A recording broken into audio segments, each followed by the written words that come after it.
A question we've been getting asked a lot lately is what should I do to protect the long-term value of my vehicle?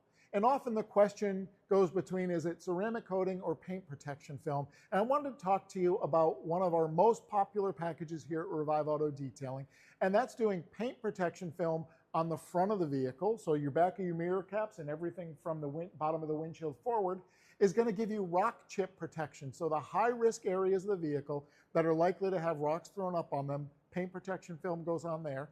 And then on top of the film and the rest of the vehicle, we apply a ceramic coating to the vehicle to give you protection against micro scratches. And having the ceramic coating on there gives you great hydrophobic properties. So not only does the car look great between washes, you feel the need to wash it less often. And why that's a big benefit for keeping the long-term value of your vehicle is one of the ways that cars often get scratched is by having wash mitts and microfiber drying towels that have any little bit of abrasive in there.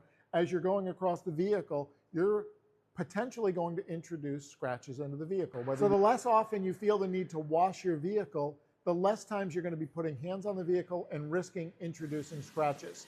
So having the film on the front gives great rock chip protection. Having ceramic coating on the rest of the vehicle allows water and dirt to shed off so you feel the need to wash it less often, which minimizes the risk of introducing scratches into the vehicle.